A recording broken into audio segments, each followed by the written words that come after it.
Hey guys, welcome back. I'm Nick, your host of On the Scene with Martini.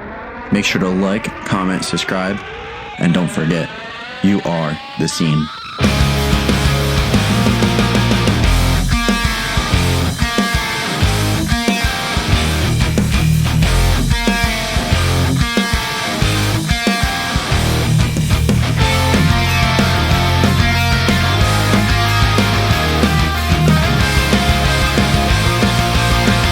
Hey guys, what's up? It's Nick, on the scene with Martini. Today I'm here with Tim from Deadguy. How you doing, Tim? I'm good, man. How are you? Good.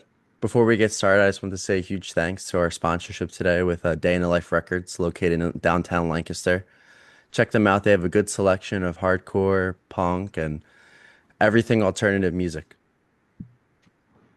There'll be some links down below with events and Grateful. stuff. Yeah. Tim, you're familiar with them. You played there recently, right? With your other hardcore band.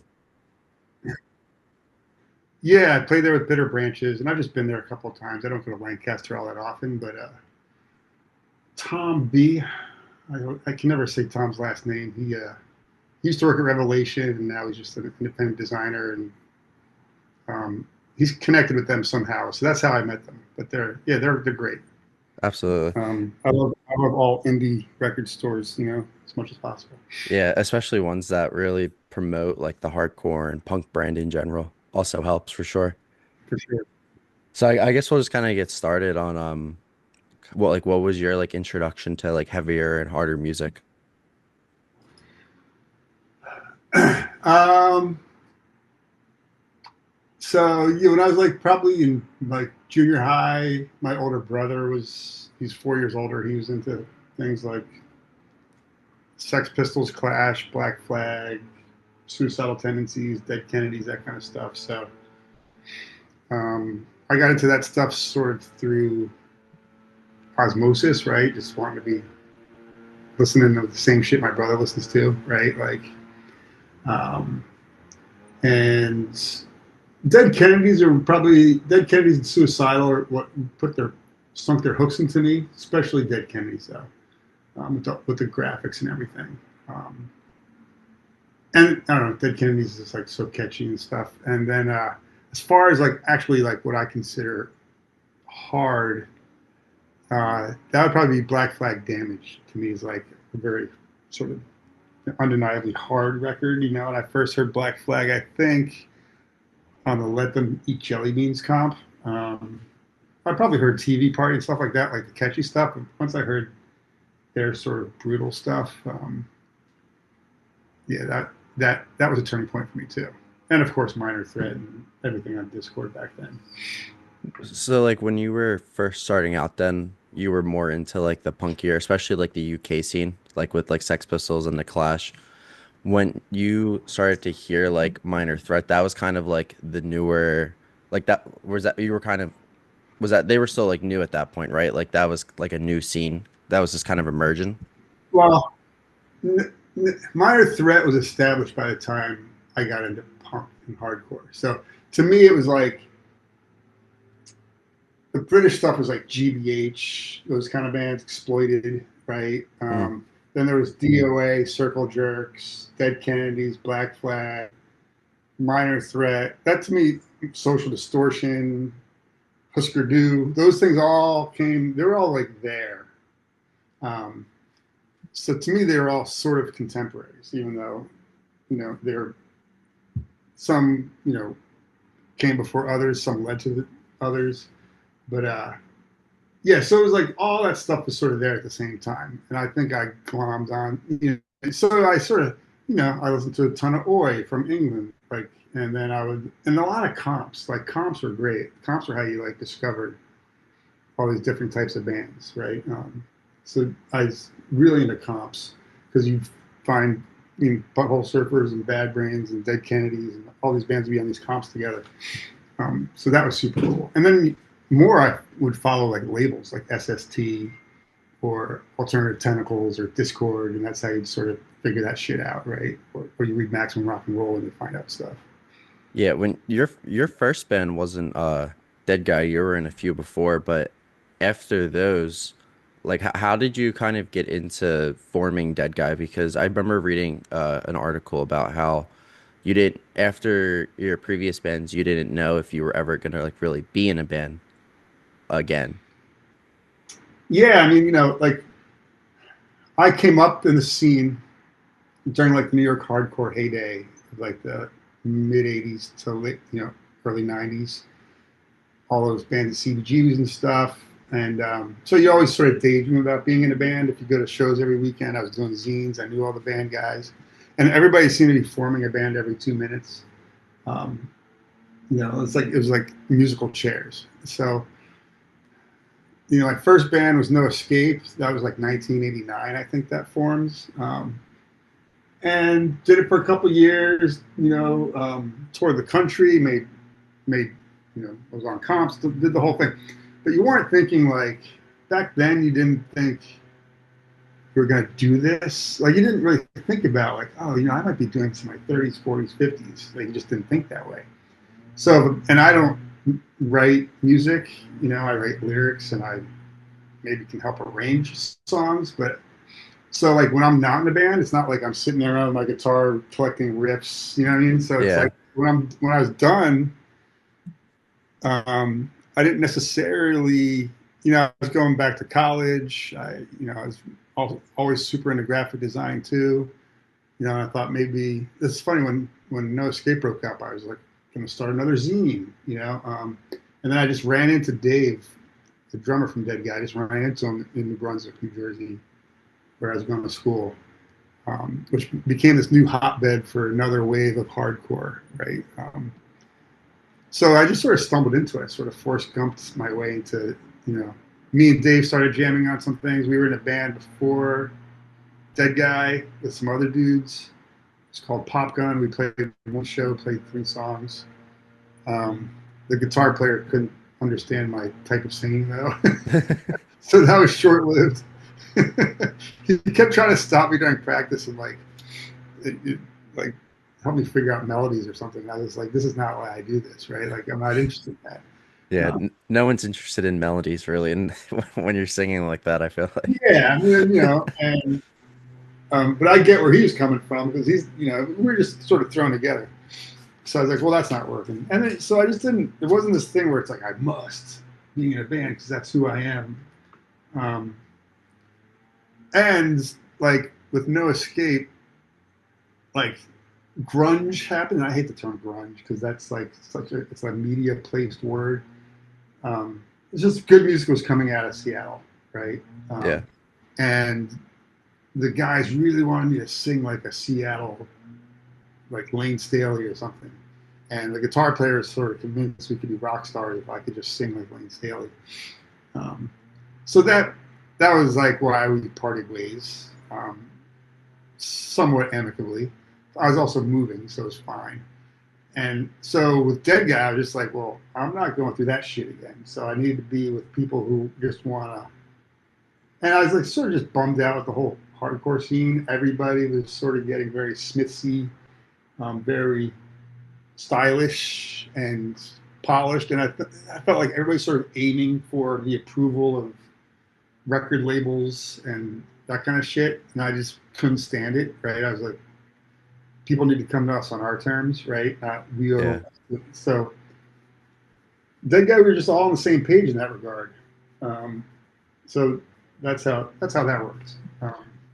When you first started, like, were you always into like vocals and being like a singer, frontman? Like, did you have like a lot of like vocal training prior, or was it kind of something that you just threw yourself into because you had that background of like knowing the bands and from interviews and stuff? Yeah, zero training. I just I just knew what I liked, knew what I wanted to do. Like I knew the type of singers I liked, and I thought that it made sense for me and what I wanted to sort of write about. Um, but I have zero vocal training. I still don't know what I'm doing, right? Like no, you know, and I sort of like it that way. I kind of don't want to overanalyze it.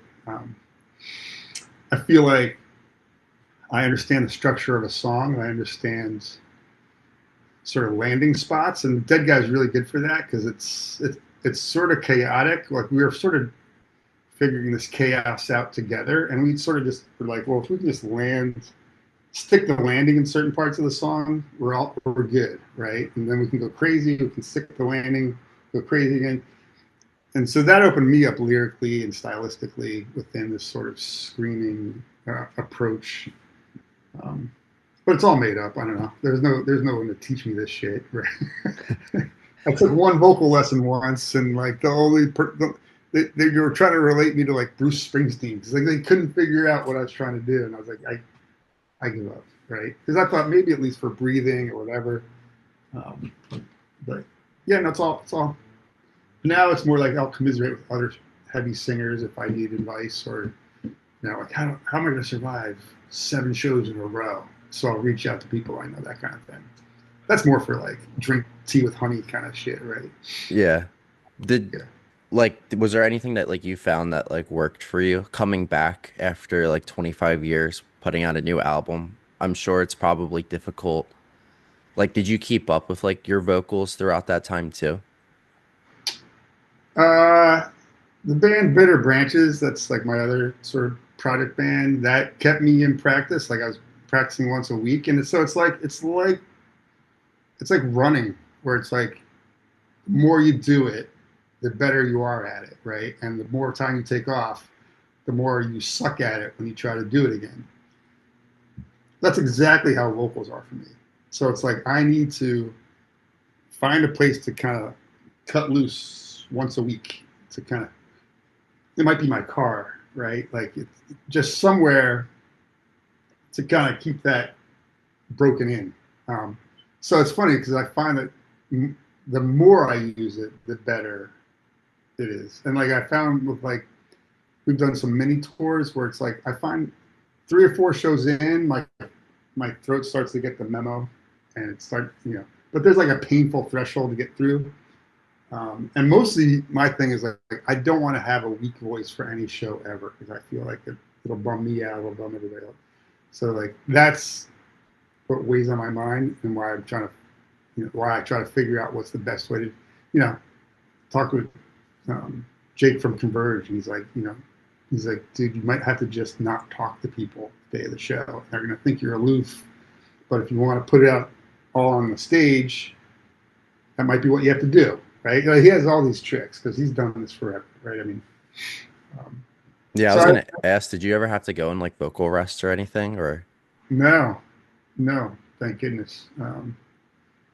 But there's been like times where it's like I just need like where I'm like, okay, yeah, I've got a 40-minute set in me, and because I don't know how to dial it back. I don't know how to do any of these tricks to sound like I'm screaming even though I'm not, or whatever that kind of shit. I don't know any of that stuff. I just know how to do it. I just go out there and do my thing. what was kind of like the turning point that you guys wanted to put out a new album, which Near Death Travel Services, at least like honestly from every single standpoint did really good in terms of like reception from like the hardcore scene. What was kind of like your guys' turning point of like, hey, like let's put out a new album? Um, it was sort of like on the table I mean, first of all, because I had been in Bitter Branches, so prior to Deadguy getting back together, I'd already recorded a bunch of new songs. So I was already sort of in a writing mode. Crispy was also in another band in a writing mode. I don't know if Jimmy was or not, but Dave is a writing machine. The drummer, like he learned guitar since Deadguy, the earlier iteration of Deadguy, so he's just become a much more prolific songwriter, and he's got a shit ton on SoundCloud that he shared when we were first just even getting back together for the documentary. Right, he was like sharing music with me, and I was like, huh, some of this sound like I could see this happening. So the seed was there from day one. And Christy was even like, if we do this, even just getting back together for shits and giggles for the documentary and play a show, he's like, if we're gonna get into a room together, we're gonna write music. So it was really from like, I think it's just how we think of ourselves as a band is like we make music. We didn't want to just karaoke fixation for the rest of our lives. That works for some people, right? Like they write what people consider a perfect record or whatever, and they can just go keep playing it. I think, I mean, and me personally, I saw it as a challenge. Like, can we? And it's a tough one, right? Because it's like you write a record that's so beloved and it's sort of becomes folklore. Like, if you follow it up with like something okay, I'm It's going to like, know. Yeah, yeah. I'm going to be able to read between the tea leaves, or people are just going to be like, "It's really good for a bunch of guys 30." You know, so there was that risk, but I don't know. We were like, "Fuck it!" Like that was how we were back then. So we're like, "Why do we change now?" Right? Did you guys have like a theme going into near death travel services, or we're just kind of like we're gonna write as many songs as we can that will fit onto a record and sound cohesive? Um, I wouldn't say there was a theme. I think there was just like, let's just keep writing, and we had a couple of songs we were already playing live. Like we had written them and we were test driving them at different shows to even see if they just sort of fit right in the flow of a set. Does it feel like the other songs as far as just the energy or whatever it is? The album was like we just wanted to be like let's write it. The goal really was like let's write 10 or 11 songs. Like that was it. However long they end up being, there was no, I think thematically as a band we we're sort of stupefied that we were able to get back together, right? Like none of us thought this was gonna like it was not a 10 years ago. I don't think any of us thought this would be happening, right? Um, and now we're just like, well, let's do this before somebody fucking dies, right? It's sort of the joke, right? And that's sort of what leads to the title of the record. So it's sort of like it's not it's not a now or never vibe, but it's sort of like what else are you going to do with your time? And why would you say no to things like who knows if we're going to be able to do this a year from now, whatever, right? So that's sort of the mentality that went into that. But I'm already thinking about the next record, honestly. Like I'm already thinking about like, okay, we scraped off 30 years of rust, wrote a good record, but I think we could write an even better record, right? So, and Dave's already been writing some stuff, so it's like now I've got the itch to like keep writing songs. So it's kind of fun. Did you Um, guys like after writing near death travel services, did you realize that there might be a second record in the cards, and you guys were kind of all on the same board with that? Like, was there any like pushback from anyone that was like, okay, now we have three records, we can kind of just play that with shows? no, we don't really. No, and we don't really have conversations like that. I think it's sort of like um, we were happy to get this record done um, and to actually be proud of it. And then when we threw it over to Relapse, like their reaction was super enthusiastic because we were like, "Oh my god!" If we hand this over to them, and they're like, "Hey, thanks," Yeah. in a formal email or something, we'd have been like, "Oh, they're just being nice," and they're gonna. But they were like, they stopped. They stopped. They basically had a listening party at work because they were like so blown away. So we're like, "Oh, that's pretty awesome." So they've been so good to work with, but I mean, Dave is the one that he's the gas in the engine as far as like um, he made this record happen in a timely way because we could have also just been like, hey, Relapse is paying us to make a record. Let's get into the studio once in a while, throw down some tracks. It's not our day job, right? We all have to make time for this. Dave's the one who's like on it, right, and makes this shit happen. And you need something like that, I think. So none of us have sat in a room and been like, hey, let's think about the next record. But I mean, that's where my head is, and I know that's where Dave's head is. And um, it's more like, okay, when do we all get in a room together and like work on some new shit? Like we still need to figure out the shit we just recorded and get it super tight for shows. So a lot of it just comes down to how much time can you make for this. Do you guys still like practice pretty regularly? Because you guys had a little bit of spin of shows in July, right, in New Jersey Yeah. and New York. Depends what your definition of regularly is. I would say no. We all practice individually, which is kind of great. But so yeah, we all know what to do to practice for shows with songs that are already written.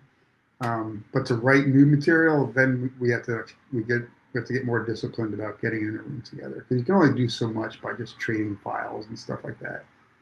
Um, but and we like when we have like shows here and there, we usually meet up the night before and or the day of and practice. Like we find a space just to get a little bit tighter. We sometimes we'll do it at the club. Like we just make whatever, you know, we make it work. None of us live near each other, so it's a tough one. For Keith, it's like a 4 or 5 hour drive to get to practice, so it's a bit insane. The rest of us, it's between like 1 and 2 hours to get to practice. So like when you're practicing by yourself, do you kind of just like have like the tracks on the back and then you kind of just see how do you have like a certain amount of time that you'll kind of go or Me personally, yeah. I will drive my Forerunner around, which has a pretty good sound system built in, play the songs, and decide which parts I'm going to scream to and which parts I'm just going to do muscle memory of like knowing the words and for the new songs. Yeah. Um, but like we have a show coming up on Friday. I'm not worried about it. Like if it's a single show, even 2 shows in a row, um, my voice is fine. It's more like we got a 4 day thing coming up in the UK, and I want to, when you throw travel into that, that can fuck you up a little bit. Like I just think that shit fucks me up more than anybody else because it's like you sit in a plane, you have all this recycled air, now you're fucking jet lagged and sleeping in strange places, and then you got to go scream your head off for 4 nights in a row. Um, that can be challenging. So that that to me is going to take a little bit more disciplined kind of practice, where I'm going to probably go into like a studio space um, and just play the tracks over and over for like 2 hours just to really break myself in. I want to go into too, like you were saying earlier, and you also had a zine of your own. You're in graphic design. Did you, for near death travel services, did you kind of have anything to do with like the packaging and design of it? Yeah, I did all of it. Yeah, Have you always done all of it then? Or was this yeah, like, pretty much. Like 90% of the T-shirt designs, um, all the record layouts, and like I would consider like Crispy and Dave sort of co-collaborators on these layouts, but I'm the guy with like the actual software skills and design background. But those guys are an endless well of like the three of us, and it's only because I think the three of us are the most interested. Are like we're so on the same page with like what we want to do as far as like tone and imagery and whatever, right? So I'll bounce something off of them, and if one of them doesn't like it, I just drop it because I feel like it's like we're sort of that litmus test for like cranking shit out. But yeah, I mean, I've been interested in graphic design and doing graphic design since I was a teenager. did that kind of spark like when you started becoming into like the hardcore scene? Just because in that time, especially that time, very DIY, crazy fonts, color schemes, layouts, like if you didn't have that, I feel like your flyers or your image might have got a little lost. Did you feel like that was a time where like you got really exposed to that and that's kind of new? That's when you knew you wanted to be into that scene? Um, it's like I got into it by making T-shirts of my favorite bands, and then like Gorilla Biscuits, for example, right? And then I'd go to like a Gorilla Biscuits show wearing my own shirt that I designed, and they'd be like, "Hey, can you make those for us and sell them?" So that's how that started. And then at the same time, me and my stepbrother, my best friend, were starting a zine, and that was another opportunity to like lay things out. And to me back then, everything was so shittily photocopied and like everything looked a little bit the same, all the punky stuff. So I wanted to be a little bit more graphic, a little have better photo quality, all that kind of stuff, um, and really sort of apply some graphic design to it. So that's where that came from. And I was just trying to capture the scene I was super into, which was like the whole New York hardcore scene with like C's matinees and all that kind of stuff. And we just you can't take a bad picture at CBGB's, at least back then. Like you go there with a good camera or a decent camera, and the pictures are just great. Like the space is amazing, and like a lot of my shots are actually from the stage, seeing the crowd through the band. Like, so that was my interest in it. And then like with Deadguy graphically, I was really sort of leaning into like the Mac and the computer were starting to use more for shit. So that, to me, the fixation is like a hybrid of cut and paste and my love of collage and my real love of like all the early Dead Kennedys records by Winston Smith, which are all these like that was my inspiration for that. So my thing is like I like to have like when I do it for other bands or us, it's like to me it should sort of be this visual representation of what the record sounds like, whatever that means. But that's sort of my approach. For near death travel services, I feel like it's very I kind of want to use the word like chaotic. Like Yeah, sure. the album cover is like all over the place, but it's not like you have like that signified like center spot, which is like kind of like clean, and then everything else around it's like going to hell, which Yeah, yeah. I kind of like that about that. Was there any bands like early on that like you kind of like grasped like their imagery that you like really liked? Because I remember like just looking back at it, like sometimes like I'll look at like hardcore stickers and hardcore shirts and like you said earlier about like Gorilla Biscuits, I feel like they always had like cool shirts Yeah, and yeah. like cool merch and stuff. Was there like a band that kind of stuck out to you that pushed you a little bit to into doing that? Um, yeah, Dead Kennedys. Oh, okay, fair Honestly, enough. yeah. Like literally, like from the idea that you can draw their logo. I always love the Alternative Tentacles logo. Um, I loved that they just take real imagery and it's just they put it in a context that you can see how absurd it is. So it's like the cover of Frankenchrist, where it's like those guys in like the fez hats and they're in tiny cars. Like you just put that on a record cover and you realize how absurd it is, right? Like it's just like, and I love that stuff. Um, so I always go back to that, right? Like no, I never would look at another band. Like I was our thing musically and t-shirt wise and record cover wise was this is us. Like we, if anything, we were a reaction against so much of what was happening. So if everybody's growing their hair out, tucking the front of their shirts in, and wearing Smith shirts, we were not doing that, right? Like so, and in fact, we were angry at it. So it's like, um, yeah, I feel like we were just trying to be a big hard right angle to whatever was going on at the time. And I was just drawing influences on what I was.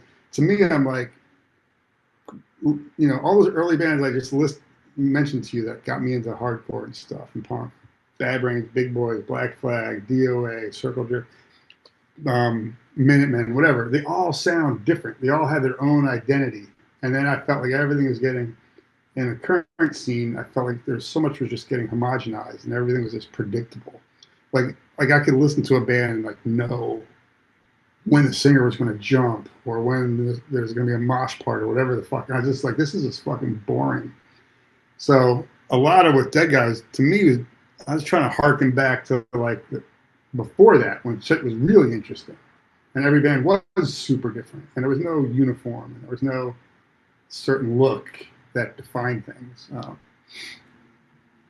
Yeah, so that's where that all comes from. For the new album, you guys did well with like the promotion and like the marketing behind it. I feel like you guys were on Decibel and New Noise, and you also played at like Rough Trade. Did you guys kind of like approach them into like you were like, okay, this is our new album, we're gonna try to put it out as much as we can, or were companies like approaching you guys for like promotion and stuff? It's more companies were approaching us. People just reaching out to us. I think a big part of that is like Relapse does do a great job of promoting their records, and people pay attention when there's a new Relapse record. So I think that was a big part of it. So I think we've got. I mean, part of it's like, all right, we got 30 years of punk points from being around forever, right? So we know a ton of people at this point. Like the spider web of people that we know that are in different spaces now that are fans or friends, they're everywhere. And then I think we made this new record, which people, I think, didn't even really know to expect, right? It was sort of a surprise. We kept a lid on it.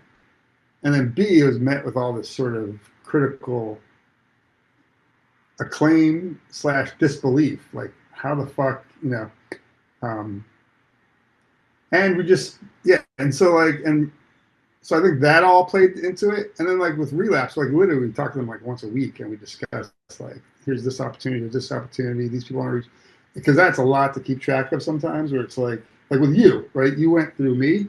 I Yeah. suck at this, right? I should have put you through the Relapse machinery. Um, but it's like we had that big like discussion of that in the beginning, and now it's tapered off. So I was like, oh, I don't need to bother everybody with this kind of stuff. Um, but yeah, so I don't know. I think it's like it was sort of a perfect storm. I think people seem excited to have us because we made this new record that people like. And then Relapse does keep stirring the pot, so it stays up there in people's minds. And they're like, we're making 4 videos, and we're like, really? Okay, like we wouldn't have done it on our own. So I think we really respect the fact that we're on this real label that's investing in us and believes in us, and so we want to sort of reciprocate in terms of whatever we can do to make shit happen too. Was this your first time working with Relapse then? Yeah, yeah, yeah, yeah. Did you kind of know that this was a label that you guys wanted to work with going into the new album or the thoughts of a new album? I think if we made a list, it would have been in the top 3 for sure. It just makes sense. Like we've known people from Relapse forever. Yeah, it's just such a natural fit. Like there's other labels where we know people, but I don't know that we would be the right fit necessarily. Mm. So yeah, I mean, I can't think of a better label for us. It would be to me. I'm like, if I made a list, it would have been like Relapse, Death Wish, and then I don't know. Do you know what I mean? That Like, yeah, yeah. then I'm like, I don't know, Discord. Yeah.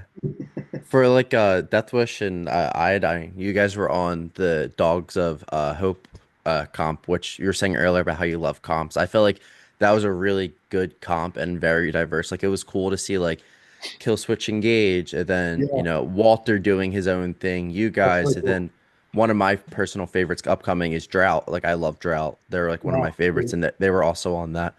Was that kind of just like a no-brainer considering that you guys were like you're an animal lover yourself too. I'm sure the yeah, rest of the guys are to some degree. yeah. I mean, there's my dead dog is on the back cover of Near Death Travel Services in this tiny little TV. That's Pepper.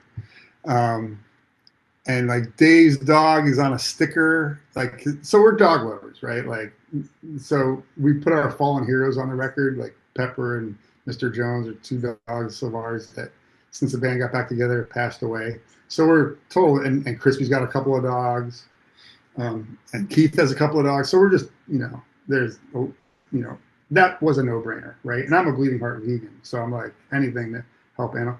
My all my pets are rescues, so it's like, and it was put by Tom Bees, the same guy I mentioned earlier. He worked with Iodine and those guys to put it all together.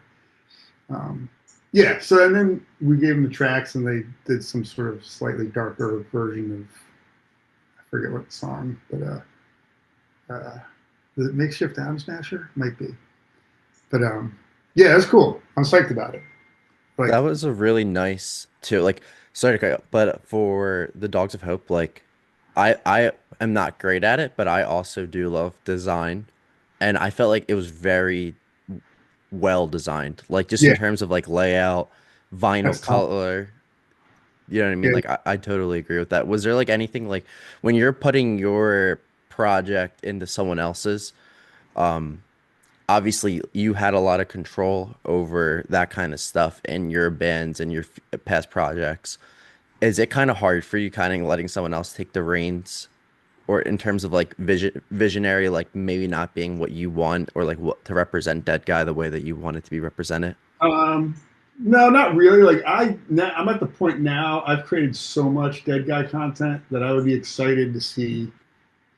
It'd have to be an artist that I admire, right? Like a tattoo artist or Hmm. whatever, right? Somebody like or Tom B, who does his own design. He does a lot of work with Kill Switch Engage and other stuff. And he even put out a Dead Guy single, the body parts single he put out. And I designed the cover, but he designed the little zine that comes inside. So he's a super talented designer. And I love seeing what other people. I've often thought like one of my sort of pet projects in my head is like to give a bunch of cool type of artists. They could be street artists, whatever. It could be Shepard Fairey. It could be someone you never heard of. Just be like, the name is Dead Guy, and come up with something, right? Like listen to the music, and like I would love to see what you know. So we've done a couple of little collabs. Like there's a guy in Philly when we played Kung Fu Necktie. Um, he goes by Grim Grim Grim. That's his Instagram handle. I can't remember his real name right now. That's what's so bad about Instagram. And we did a collab with him where he designed a silkscreen poster for the show, and then we made shirts out of it. So I love shit like that. Yeah, it's not hard for me to. It would have been probably Dead Guy 1.0 because I was really trying to, first of all, everything around the scene is blowing me out so much, and everything I felt was so predictable that, um, yeah, we were trying to really create our identity, and I think between me, Crispy, and Dave, like we had plenty of ideas.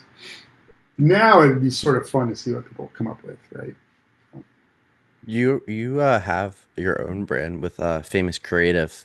Did you like did you find it easier to take your previous knowledge into like creating for brands and stuff? Because you do like branding and logos and stuff for brands around Philly mainly, right? Yeah, I mean wherever, but yeah, most of my clients are Philly based. Basically, it's like my approach is very informed by coming up through the DIY scene, and that's become more of a it's in vogue now, but it's like it's secondhand to me to just like not like a lot of the design worlds. They are very like this is what something should look like in this space, and this is what something should look like in this space, and people are really into rules. Whereas if you come from our scene, you're into like paving your own way and creating your own space. So it informs me in that regard, where like I feel like I'm really good for my clients because I help them figure out who they are, and then just don't be shy about it, and don't worry about what your neighbor's doing. Like just do your thing and be bold about it. Like so, that's what I take to it. That's a little bit different maybe than from like someone who just uses their design training from school or thinks they can do cool shit because they learned Canva. You know, it's more of a mentality.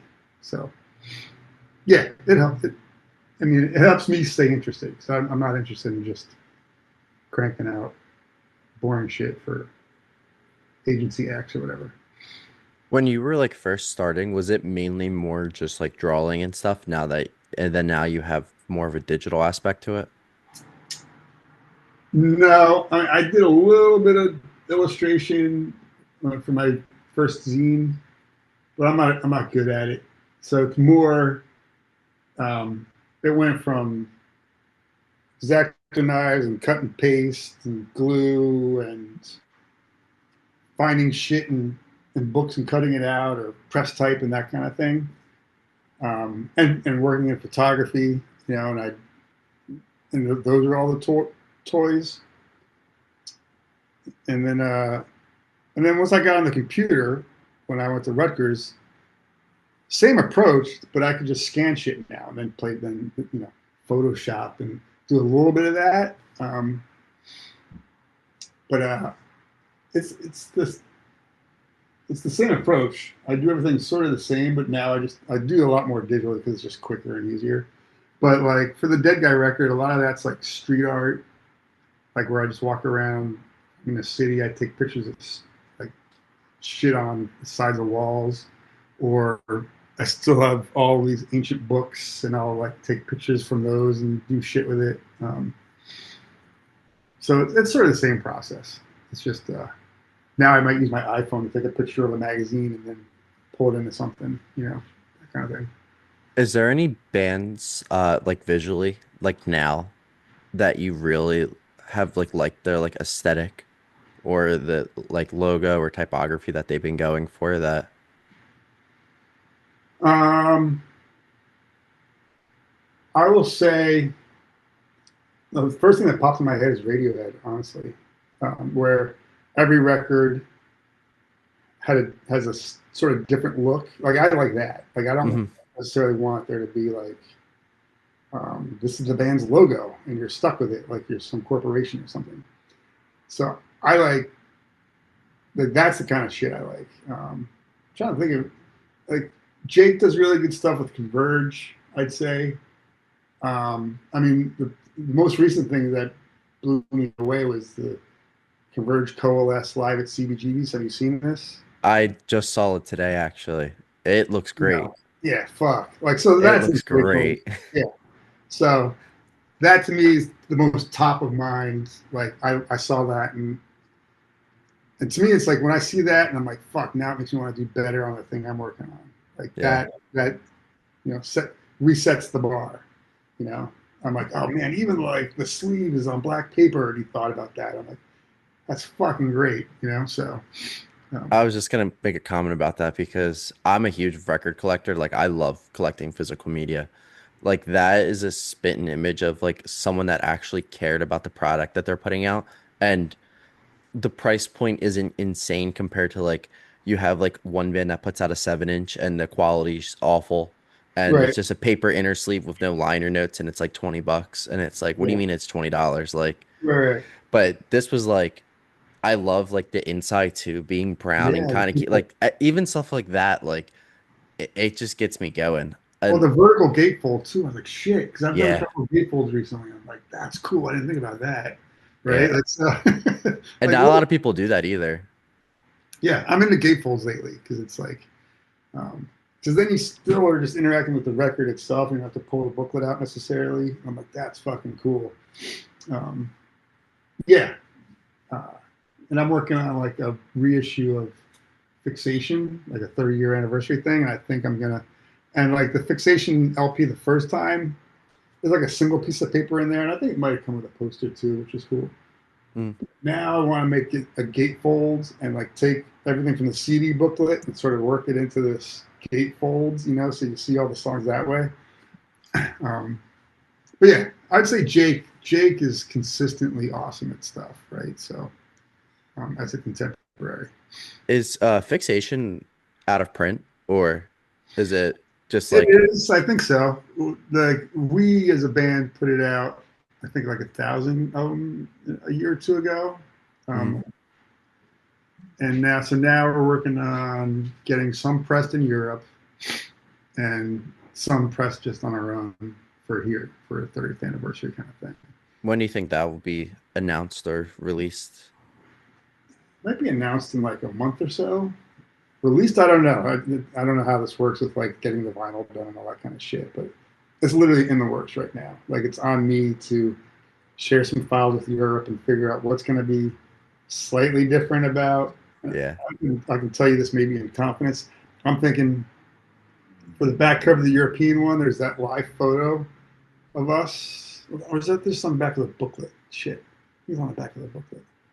I'm trying to think of like how I can just tweak it just a little bit so it's just slightly different. You know what I mean? Yeah. So I'm trying to think of stuff, right? I don't want to mess with like how iconic it is, and like I want it to be like Fixation, but also like how can I put a little twist on there? Like I don't know yet. Like you're like also I like too about Deadguy, like all three of your albums. I like that the typography is different. Like I really do like that. Like I like every single one and it's very specific to the album that you guys put out, I feel like. But is there one for you that like you like the most out of the three? I mean, you might be impartial considering you probably came up with all three. But I was there one that stuck out to you? Because personally, I like the I Know Your Tragedy the best. I don't know Mm. why. It's just like it reminds me of just like a war. I don't know how to explain it. Like that's kind of the vibe that I get from it. Like shooting at it or holes. Yeah, I don't know if I have a favorite. I mean, honestly, I might go back to the first Deadguy 7 inch white meat, and it's got this logo. Can you see this? Oh yeah. Which to me is so sort of comic book horror, right? Yeah. Yeah. And I did it like using Adobe Illustrator, and I figured out how to like make this. So it's like one of like learning shit and like learning how to play with the computer as another tool. And I always loved it. Um, like fixation, like that's a bastard version of an emigre font, and emigre is like this type house that I really these two people from I think England, and they were sort of really like font pioneers when fonts are getting digitized. So I sort of like the whole font for fixation, all the song titles, it's all like a bastard version of this font called Matrix, where I made everything spiky. Um, so that was like I'm sort of super proud of because it feels iconic at this point. Um, but then I love the new record too because it's like it's sort of I wanted the cover to be a little bit deceptively quiet, like almost like people are gonna go, oh, are they gonna sound like prog rock now or something? Like it was almost Hmm. like freak people out just a little bit, like and not have this like like it's crazy in terms of its narrative, right? It's like a bus stop at the end of time, right? And like I like that little bear that's there, all that kind of shit. But it's a little quiet, right? It's like a movie poster or something for like an indie movie though, not like John Wick, right? Like so. And I like just putting those super simple horns on the logo. Like they're sort of going for almost like a '60s airline vibe, right? The joke is that Dave's travel company. The joke before it became the record title was like, Dave books all these shows and he calls it, his booking agency is called Near Death Travel Services. Like that was sort of the joke, and we like loved it as a record title. Um, so I don't know. I don't know if I have a favorite because once I do one, I'm like now because like I could talk to you about 50 different T-shirt designs, and I have like logos I've done for those that I really like. So I don't know. There was a shirt that uh Boiling Point came out with. I think you designed it. Oh my gosh. It was a I remember just like looking at it on it was on the Zine account on Instagram and it was wait, I gotta find it. Oh, it was the like No More shirt, I think it was. Oh yeah, yeah, You guys ever like do you ever foresee yourself kind of going back and like producing the like any shirts like that just for like yeah. people oh like you do? I think about it all the time. Like my pet project is I'm working on a Boiling Point book because I've got thousands of photos from back then of all these iconic bands, and the photos are great. And then there's all the layouts from the zine, right? Yeah, and I do circle back to like, yeah, like that No More shirt, right? That's just a layout from the. And I thought like, and it used like sometimes I'd make it the back of a Youth of Today shirt. Sometimes it was just these cows in a field and it said "Go Vegetarian." Um, and I have thought about like making those, and it's like for that one, I'd probably put half the money towards some kind of animal rights thing. But yeah, I've thought about it. It's just like it becomes an hours in the day thing, right? Yeah, it's a timing thing for sure. But yeah, I mean, I've even thought of like maybe it would be cool just like some of these pictures are so good, like maybe it's just a shirt with a picture on it, and you have to know if you know who the band is, you know who the band is, right? Like it's that kind of thing. Um, I feel like people would eat that up, especially like I feel like Boiling Point in general got a lot of good feedback with like just like pictures and like visually. You always had a really good image. yeah, One was like for like the book and stuff. Is it more just gonna be like a photo book or are you gonna like try to like interviews and like stories? Because you probably have like a lot of interviews from back in the day too. yeah. Oh, and the funny thing is, like those interviews, they read like a bunch of kids in their 20s talking to each other, Yeah. which is sort of charming, though, right? Because you can like a lot of these bands are still together, right? Sick of It All and Gorilla Biscuits and Youth of Today. Like it's so funny how they're all still together. Yeah, I mean, sometimes I think about like, would I do a book and just reprint pages from the zine throughout the book, but it's mostly a photo book. Um, I thought about, do I do it in installments where it's like oversized so you get to see these pic on like, but like not precious, right? Like oversized, but on like uncoated paper that, like, I don't know. I have to give it some thought. Like I've talked to different people about it because I'm like, does the world need another coffee table book? And do you look at those as much? Or would it be, I don't know. I I don't feel know. like I feel like a hardcore punk book is always valid. It's always okay. Okay. It's always good to put it out. I'd be a buyer, to say the least. You got one pre-order already here. There you go. Nice. So you guys have we'll kind of just end it off with like shows that you guys have been coming up. You guys are playing in the UK. You guys are playing Damnation and stuff. What was the thought just going over to you guys got invited, I'm assuming, to Damnation. Just play some shows around that as Yeah, well. that's how the UK happens. And we played there. We played Manchester like 2 years ago, and it was like phenomenal. It was like we were like shocked because we're like, okay, here's a bunch of guys. They're like playing on a record that came out in the '90s that's been out of print, and we've never played Europe, so it's like this is or the UK, so it's like you know, and we're not a professional band, so we're like, who knows what's gonna. And it was fucking chaos. It was amazing, and we played 2 nights in a row at that fest, and everybody was great. Like the whole thing was great.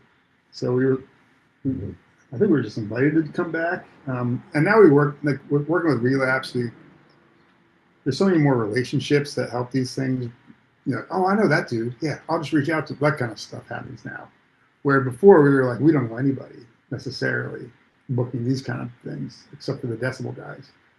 Um, so yeah, so we're trying to figure out ways to like play as much as possible around people's work schedules and that kind of shit, right? Um, so it's like we gotta, yeah, and it's like it's so crazy. Shows are booked so far out in advance now that Yeah. it's like the planning is so much of it, and it's part of it's like, okay, so how can we cluster like four or five shows in a row somewhere where it's like at least one of the shows guarantees us money so that when we put up money to fly and stay in hotels, we can at least break even or whatever. So we're just working on that kind of shit. And then it's like, what part of the world have I not been to? Right? Like I know Dillinger just went to Australia, and I'm buddies with him, and now I'm jealous of that. I kind of want to go. Right? 19-hour flight or whatever the hell it is, but I feel like too, like a lot of times hardcore bands and punk bands have like the easy excuse of going to Asia yeah, and yeah, like playing in like Japan.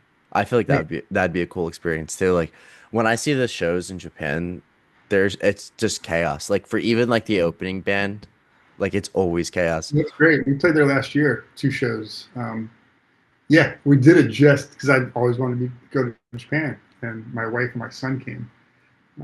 Yeah, and the shows were great. They're small, but they were great. Like, and it was one of those things like all these clubs are booked, and we couldn't hop on a bill with anybody. Like, 'cause it was just but we could because like with COVID, once COVID stopped, like once the COVID restrictions were lifted, all the clubs were and like it was just like now you're like got booked out so far in advance. There's all these bands that sort of rely on this as their livelihood too, like just booking shows like crazy. So then it became really hard to find clubs for a while there.